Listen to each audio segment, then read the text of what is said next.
Hello, this is People of Substance by Lemon Skies, and my guest today is Lisa Nicholls, and she's the founder of Tiara Strategies, which she'll talk about, and she's also, in full disclosure, a friend of mine. So I invited her to talk about social media planning trends, and also she has a really nifty efficiency trick that she taught me. So we'll talk about that as well. So please say hi. Hi, everybody. Well, thank you, Olga, for having me on. I'm so excited to be here. Olga gave me the opportunity. I jumped on it, so I thought, oh, this will be fun. So yeah, good to be here. Good to be with you this morning and chat about social media and all the things. So I'm like, what is the efficiency trend I told you about? Now I'm Do you trying to remember remember. the Pomodoro? Yeah, I was thinking you were talking about pomodoros. So yeah, Yeah, that is I'm my not going to favorite claim thing. that I actually fully follow it, but I'm so intrigued by it, and I think more people need to know about it. Yeah. Well, Well, we'll talk about it. I use kind of my version of it, which isn't quite the correct version, but anyway, we can chat about that. So yeah. do you want to start there? Let's talk about that because new year, new everybody.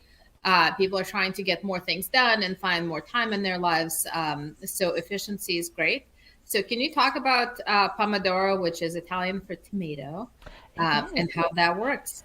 Yeah, and I will tell you guys, from what I understand, the story about Pomodoro is because it's a time management technique, is that the person using it or starting it used a tomato timer, kitchen timer, to set aside blocks of time. And so that's how the genesis of that name came about, from what I understand. But yeah, I think a couple of years ago, I was just letting work overflow into everything. So my family was upset with me, my kid, I was never taking my time. I'd work well through dinner, I'd always be working. And it just got overwhelming and everybody was mad at me. And I'm like, I have to get better at what I'm doing. And so somebody suggested the Pomodoro technique. And essentially, what you do is take all your tasks, like your to do list, and put it into your calendar in 25-minute blocks.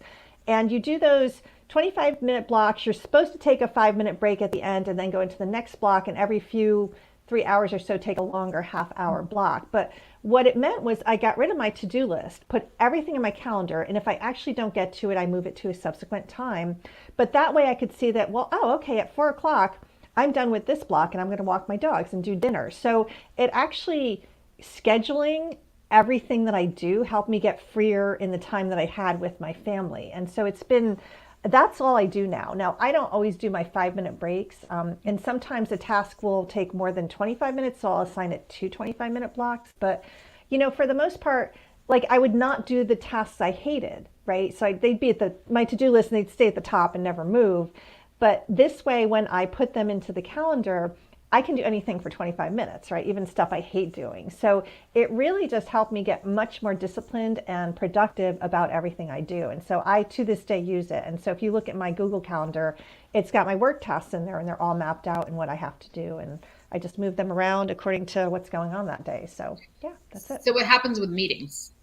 Meetings don't, they're not a task. They go in as meetings, but I have to be sure that I allocate time around them if I'm traveling too. So like today would be a 45-minute block of time. I'll usually block it for an hour. So I won't put any Pomodoros in there, but I'll stack them before and after. So yeah. And you put in days off, like you block that time too. So yeah.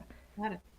Yeah. Okay, well, let's talk about your company, Tier Strategy. So I think you mentioned it has it been 10 years you've been around? 12. 12 It'll years, be 13 this summer. Yeah. Yeah.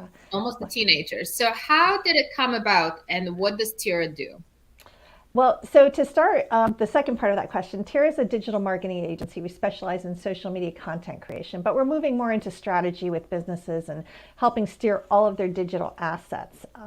So that's what we do. And it was very accidental. I've always loved working for small businesses, but I was working as an ad salesperson at a local newspaper for about a year and a half. And we were running social media campaigns on behalf of our customers back in 2010, and nobody else was doing that. And when the paper decided to close, not because my sales were bad, but because it was Right. just time, I was looking at my boss and I said, I should help people with social media because they don't get how to do it. And based on what we've been doing, I know how to do it. And so one of my first clients was someone who had advertised with the paper. It was a new restaurant opening up. So I had business from the start. And I took on other marketing tasks, but quickly realized that I like being in the social media space. So we specialize in content creation. We like to take businesses that have, I would say, a business that doesn't relate well to social media or translate well, and come up with content that engages their community, brings them, gets them more invested in the company so that they become customers if they're not already. And so that's what we do in a quick nutshell. Is there a really outrageously funny, ridiculous example? Like for some reason, my head went to plumbing. Yeah, plumbing is actually easier because you take it. So the funny thing is, there's a bunch of stories. I've worked with lawn care companies and currently have one, and pictures are great. No one ever takes pictures, so it's like pulling teeth. I feel like traveling around and following the lawn care guys. But I have a company that does, let's see, agile training, and so that's kind of, the tech space is so tough, right? So trying to come up with stuff that's relevant to that, that's not so boring that you want to, jump out the window is good. I also have one of my more unusual clients. They do orthopedic braces for dogs and cats, and it's so when I looked at them, they were just posting really dry stuff about their products. But I was like, you guys, it's dogs. All we have to do is post about dogs. And so Right. we've grown their Instagram from 0 to over 1,000 over the years. It's not a ton, but the thing is that all of the people who follow them either use their products or they're rehabilitation vets who refer to their products. So it's a really great community with a very close knit, I think, group of businesses. And so they're doing fantastic. Like COVID times, they had their best year yet. And I would say, I'd love to say it was because of social media. I think also because people are home looking at their dogs going, wow, my dog's walking funny. I need something for them. Mm-hmm. So yeah, so we took them and just really grew what their content was. I'm like, how are you not posting about dogs? Everybody loves dogs. Like, let's just do dogs all the time. So yeah, I don't know about funny, but it's interesting for Yeah, me. no, So. that makes sense. I mean, animals and cute, fuzzy, big eyes definitely always pulls. Right, yeah. And we get a ton of user generated content too, because now that we're active, people are posting about that. And I'll go on, and take a look at their Instagram, and someone will post and someone else will say, oh, does this work for your dog? I'm thinking about it, so it's really just built up over the years, and it's fun to watch that. But yeah, before they were posting their products, I'm like, oh my God, how boring. Right, So, right, yeah. right. No, that makes sense. So what are some social media trends that you're seeing now?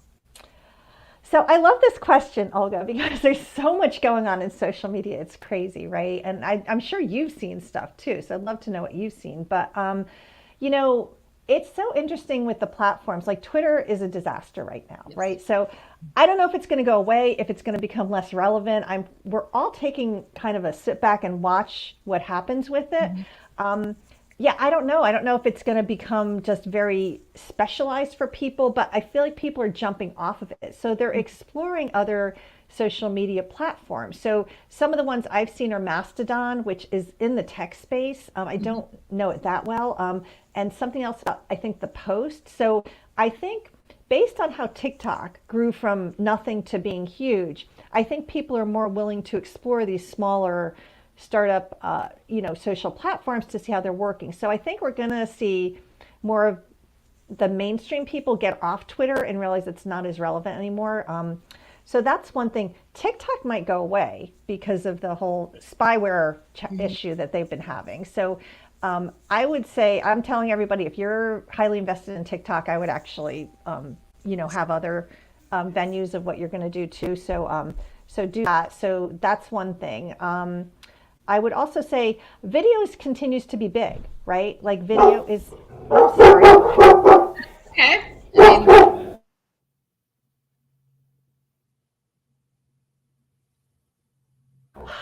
Of all the places the dogs have to be, my office is the place they have to be. right. So I'm sorry Of about course that. they do. And Yeah, now that your dog is barking, mine is probably going to jump. sorry. Okay, Jump so back. Okay. yeah, video continues to be huge. And if you're not doing video, do it, right? Too many people, I think, shy away from video, but with YouTube Shorts getting much easier to put up now, so you can put smaller YouTube clips, YouTube is really growing. Video on Instagram continues to be a big deal. I see that Reels views have been dropping a lot, where we used to get like thousands, but now they're in the hundreds. They're still performing better than your main posts. So I think video continues to be a big trend. The chats, like the artificial intelligence, like chat, is it Chat GPT and then Jasper AI, like those are getting big, and I see more and more people trying to use those. I don't know if it will affect the main user, but it may make it easier for people to develop content, right? So that's one thing. So those are trends. And Instagram, is paying people to do reels. So if you can get on that creator trend, they're talking about original content is still, the king of Instagram. And so that continues. So those are some of the trends I think that are going to happen this year. You know, it's all about connecting with your audience. So you really, if you're not getting in front of the camera, if you're just pushing out content, if you're just not inviting people to like you and be in your community, then I think it gets harder and harder to generate that audience that you want that's going to turn into clients. And it's easier for people who own their businesses. For bigger businesses, you've got to find a way to personalize that. And if you don't, I think you're going to be behind the curve with it. And I will also say I've seen a lot more people connecting in stories too. So don't discount stories when you're looking at your content on both Facebook and Instagram, because it seems to be that's a good way to get your audience invested in you. So bigger companies figure out a way to be personal, and smaller companies keep up with the personal piece of it. So those are, I think, the main trends I've been seeing. You've been anything Yeah, else? I would agree. The short video format seems to kind of Yeah. seep into every social channel now. I mean, it started with TikTok, but Facebook and Instagram and even LinkedIn, I'm seeing those. And I like what you said about community. I think that's true. I spend more of my time, I would say, on LinkedIn, and what I'm seeing there, there's still very few people that are creating. Yeah. There's a lot of just scrolling, not engaging per se. So I think some of that will grow, but I think there's definitely a trend towards if you have a point of view and you have something to say, that seems to lend well, as opposed to things that are just very unoriginal. I think that's Yeah, true. And don't be afraid to be controversial. I mean, I think do it with caution, but don't be afraid to put out an opinion. I've put out stuff. I'm trying to think of something I could say that would be controversial. My mind is blank right now. that's okay. But just I got out there and I actually cautioned people and I said get off TikTok, or have a backup to TikTok if you don't get people on your mailing list, because if it goes away, you know you're dead. Like, remember when Facebook and Instagram went down and everybody's crazy and people lose their Instagram accounts. So be sure, if you're in the social space and you're trying to build a business with it or get your clients from it, make sure that you have them on something else too, just in case. Because I've had one of my good friends runs a clothing boutique and she lost her Instagram account. And it was 7,000 followers and she can't get it back. And so, Right.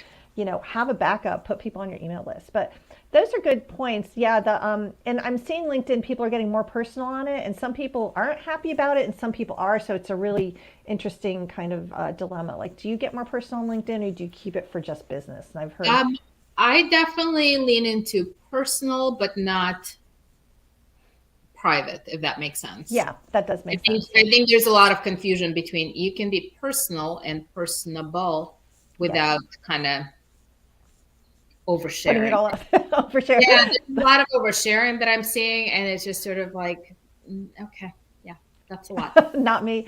That's actually, I've had some great discussions about this on Clubhouse, in fact, about how Mhm. much is too much. And the thing is that I've kind of stopped being judgy about it, because someone's oversharing might be something that they need to get out, and it might help the next person who sees it, even if it's not me. And I think it's Mhm. too much. So I've tried to be less judgy about it. But yeah, it's I'll work on that, but you've known me a while, so we'll see. you don't overshare if you don't want to. Like, I'm not telling everybody to overshare. It's just, do what's right for you. So be you basically, and that shines through. Don't try and be somebody else. So I'm trying to bring snarky back, so we'll see how that works. I like snarky. Go for it, Olga. I'm on So, board with that. so, I was going to say another trend that I've observed, and I think it's just from seeing different pieces, audio, and it's not just social media specific, but yes, video is amazing, but it seems like podcasts have exploded, right? And we had Clubhouse is still around, but I'm not sure it's quite at its pinnacle anymore. But it seems like audiobooks and podcasts and just more conversational things. I'll be curious to see what's happening and seeing some of the AI apps that transcribe or help you record things. So I'm curious where that will head. Yeah, I agree. I've been on Clubhouse since the pandemic, right? So I was kind of one of the earlier people, and it definitely has backed off, but people are still using it. And the thing is, and I will maintain that it's so much easier to form genuine connections when you're talking in real time to somebody instead of doing a video or something like that. And that is one of the reasons that I actually love Instagram Lives, because you can go on and people can jump on if they want and they ask you questions, and it's very interactive. So yeah, audio is big. Everybody's doing a podcast. It's Everyone crazy. has a podcast. I am not. I do not. I hate to say this, I don't listen to podcasts that much. That's not how I consume my content. So I'm very rare with that. And God knows I've tried, right? But yeah, but podcast is huge. And, there's also, somebody's talking about it on Clubhouse the other day. There's some kind of AI that actually takes a snippet of a person's voice and can recreate it like with about a 6 second or 10 second snippet and sound just like that person no matter what word that they would want to say, which is kind of weird and scary that you could be talking to somebody that sounds like, talking to a person that sounds like someone but it's not really that person. So we'll see what happens with that. There's a lot going on with AI right now. Yeah, there's a lot of nightmare scenarios. I know, there really are. There really are. I agree. So you talked about the trends, but how do you stay on top of trends? You don't have to be on top of all the trends, right? Like, you don't always have to be an early adopter. I need to know what's going on because this is my business. But if you're running a business, like, I've told people, don't jump on TikTok if your audience isn't on there. Like, it's great. It's gratifying to get, have a post go viral. But if it's not going to bring you business, who cares? Right. I had one guy tell me, like, he was a photographer and he got, he had some video go viral and his follower count rose, but nobody's turning into clients, right? So don't feel like every trend has to be the one that you jump on. If there's something you're interested in, investigate them. Like, my Agile client wants to look at Mastodon because it is kind of the tech space, and they've had it with Twitter. So that makes sense for them, right?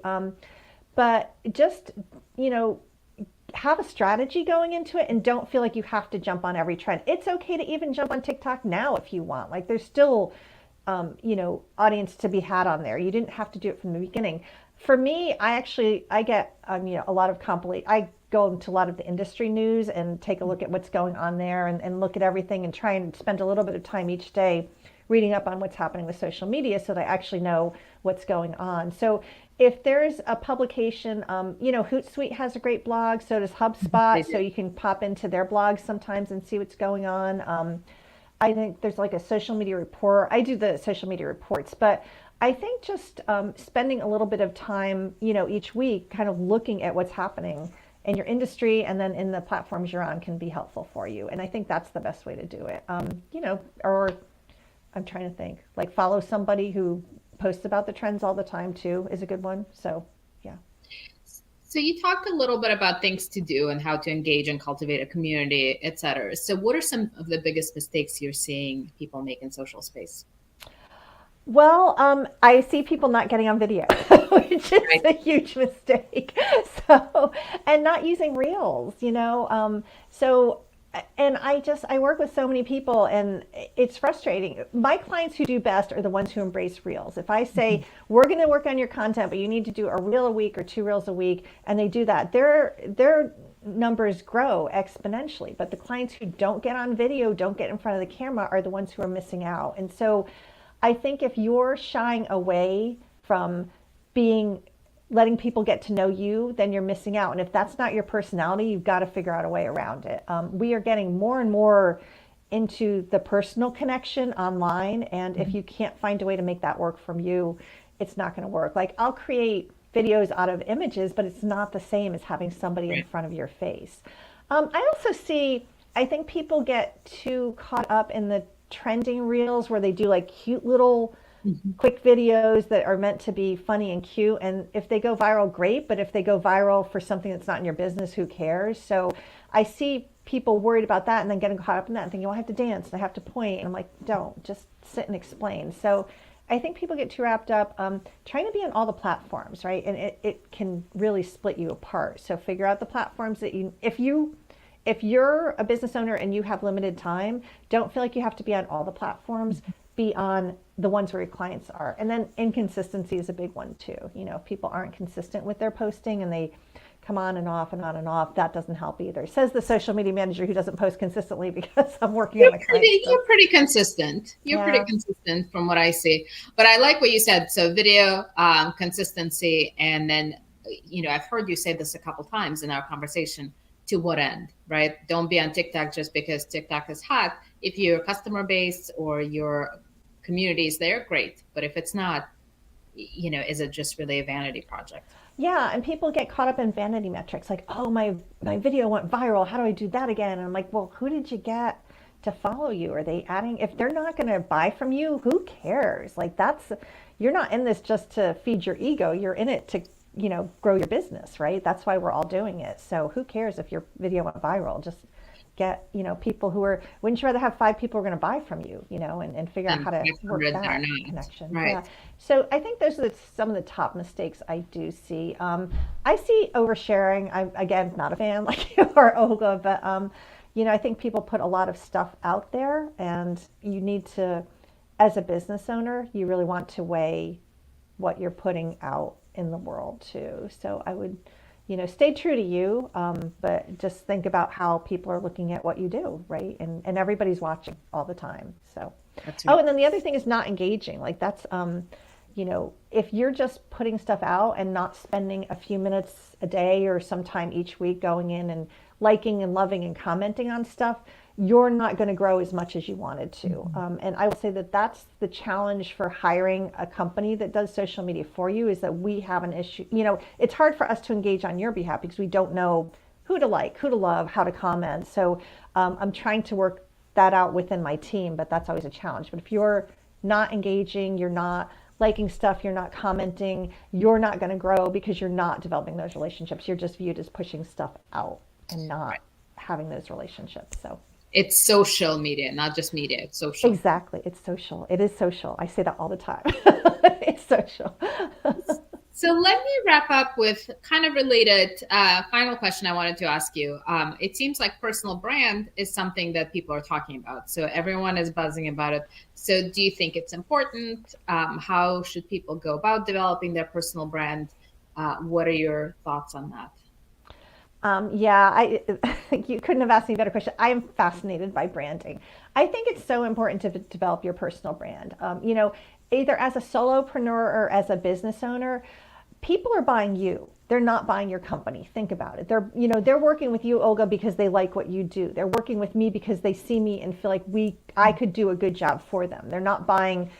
They are to a degree buying the services I have, but overall they're buying me. So if you fail to develop a personal brand, if you're all over the place, if people can't figure out what you do, they're not going to feel invested in you. When I was first on Clubhouse, I did a lot of Instagram audits where I would go in and take a look at people and say, oh, I'm not, my Instagram account's not working. What's going on with it? And I look, I'm like, I can't tell what you do. And I do this for a living. Like, I have no idea. You're too scattered.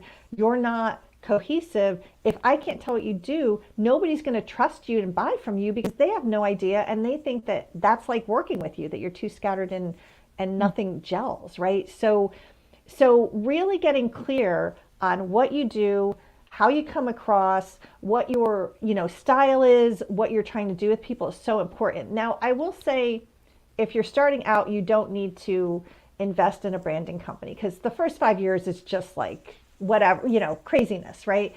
But after that, you really want to take a step back and sit and say, well, what is my brand? Who am I talking to? Who's my audience? Like for me, having gone through that exercise after about 7-ish years, it came to light, like I build communities. I don't just get on to get you higher metrics. I actually like to specialize in community building. And so that's important for me. And so putting information out about that, teaching, having a style.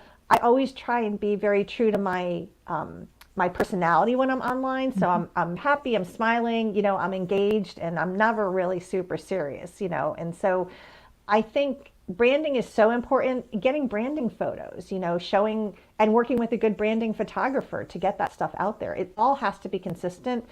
That consistency develops that know, like, and trust factor with your audience. So if you don't have consistency in who you are and how you're coming across to people, they can't trust you to be consistent with them as you work with them. And so that's a big deal in terms of all that psychology. So I'm a huge, huge fan of branding. I am fascinated by branding companies and probably should have done that as a second career, but it's not my area of expertise. So that's okay. I just like when people come to me and they've had branding done. So yeah.